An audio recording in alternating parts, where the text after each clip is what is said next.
હા આકાબા, જય માતાજી. એમ નીરજભાઈ મજામાં? મજામાં મજામાં આકાબા. કેવું ચાલે છે આંદોલન? બરોબર ને? આંદોલન પૂર જેવો જોશમાં પકડી લીધું છે. આખા જી ગુજરાતના ખેડૂતોની માંગ લઈને ઉપવાસ છાવણીમાં બેઠા છીએ, અમરનાથ ઉપવાસમાં. તમારા ડાયરાથી ખૂબ ખેડૂતો પ્રસન્ન અને આનંદમાં આવ્યા છે કે ભણનો દીકરો મરદનો દીકરો એક ગુજરાતમાંથી, કલાકારમાંથી એક જ મરદનો દીકરો આવ્યો ખેડૂતના સમર્થનમાં. જી એટલે ખૂબ ખૂબ રાજી હે, ખૂબ આનંદમાં હે. તમે જોયું તું કે માણસો નતું હમતું, બધું લોક થઈ ગયું તું, રોડ રસ્તા. જી જી મને માતાજી પ્રેરણા કરી. મને હા વિશ્વાસ, તો મને સાચું બોલવાનો જે મને આ જે મોકો મળ્યો ને, હું ભાગ્યશાળી છું.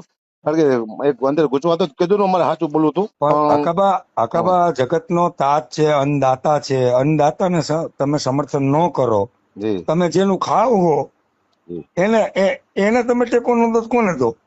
જી. અને મને વિશ્વાસ છે નીરજભાઈ કે મારી વાત સરકાર સુધી પહોંચે. સરકાર છે ને આનો ક્યાંક ન્યાય લાવશે, વિશ્વાસ છે. કારણ કે ના હવે ના આટલું બધું મોટું થઈ ગયું, સરકાર આપણું ન્યાય લાવશે. ના ના, લાવવો જ જોઈએ. સરકારે જો તમારા જેવા કોઈ કલાકારો છે, સેલિબ્રિટીઓ છે કે જર્નાલિસ્ટો છે, એવા લોકોને મધ્યસ્થી થઈ, હમ. આજે માનો કે ખેડૂતો જતા હોય, ખેડૂતની ટીમ બોલાવતા હોય, તો એની સાથે મધ્યસ્થી થઈ સંસ્થાના, કોઈ સારી સંસ્થાના બિનરાજકીય આગેવાનો હોય એવા આગેવાનો, જી ડાયરાના કલાકારો છે કે કથાકારો સારા કોઈ છે, જી એવા એ મધ્યસ્થી બનવું જોઈએ. ખેડૂતોને ટેકો દેવો જોઈએ અને ખેડૂતોના હિતની વાત સરકારમાં મૂકી અને સરકારને પણ સમજાવવી જોઈએ જી અને ખેડૂતોને પણ જો ગુમરાહ થતા હોય તો સમજાવવા જોઈએ. પણ જી આ વિષયમાં ખેડૂતોની માંગ વ્યાજબી છે અને હકની છે, તો જી ખેડૂતો સામે પ્રેઝન્ટેશન કરી અને તમારા જેવા સજ્જન માણસોએ આગળ આવી અને જી. એમાં કઈક રસ્તો કરવામાં મદદ કરવી જોઈએ. તમે આટલા ઉપવાસમાં બેઠા છો ભાઈ, આટલા દિવસ 5-6 થી તમે ખાતું નથી. અને મને આવી પ્રેરણા થઈ. આપણે માતાની કૃપા કહેવાય. અને સત્ય માટે છે એટલે વાંધો નહીં આવે. કારણ કે નિસ્વાર્થ છે, તમે પણ નિસ્વાર્થ છો, હું નિસ્વાર્થ છું. કારણ કે જી ખેડૂત જી માટે આપણે કરી રહ્યા છીએ. કારણ કે મને રાતે ઊંઘ બહુ હારી આવી જીવનમાં કે હા. આટલા પ્રોગ્રામ કર્યા. અમે પહેલી વાર એક સારું કાર્ય કર્યું છે. અને એ તો નિસ્વાર્થ આપણો કોઈ નથી સ્વાર્થ. આપણે સરકારનો નથી, મને ખેડૂતનો સ્વાર્થ. માત્ર એક સત્ય બોલું છું ને, અને મારા બોલવાથી આટલો પડઘો પડ્યો ને, એ માતાજીની કૃપા છે.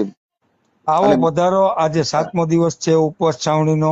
અને અમારો મીડિયાને શુભેચ્છા આપજો. આપણે ગુજરાતનું મીડિયા છે ને ભાઈ, ના ના એને ના, બહુ સપોર્ટ મીડિયા કર્યો, બહુ સપોર્ટ કર્યો આપણને. મીડિયાએ આપણને આખી ટોટલ ગુજરાત મીડિયાએ ખૂબ સાથ સહકાર આપ્યો હોય. એમાં ટેલિમીડિયા વાળા મિત્રોનો વધુ સાથ સહકાર છે. જી પણ તમામ મિત્રોનો અમે હવે આભાર માની છીએ.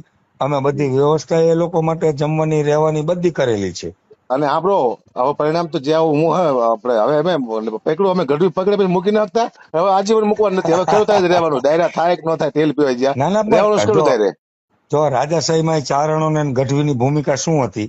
જી જ્યારે કાંઈ રાજની અંદર અઘટિત ઘટના બનતી હોય અથવા તો રાજનું નુકસાન થતું હોય, હમ. ત્યારે ચારણો અને ગઢવીઓ જી એ નુકસાની રોકવા માટે આગળ આવતા. જી જી જી જી બરોબર છે?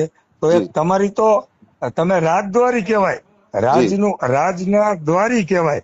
એટલે જી રાજનું અઘટિત થતું હોય ત્યારે હમ. હું તો એવું કઉ છું કે તમારા આખા ચારણ સમાજને, આખા જી ગઢવી સમાજને આ જી ખેડૂતોના સમર્થનમાં જેટલા ડાયરા કરે છે ને જેટલાને બોલતા માં હમ. ભગવતીની સોનલાઈની હમ. કૃપા હોય હમ. અને જેના કંઠે સરસ્વતી આવી હોય જી અને માં ખખડતી હોય, એને જી ખેડૂતોના સમર્થનમાં આવવું જોઈએ.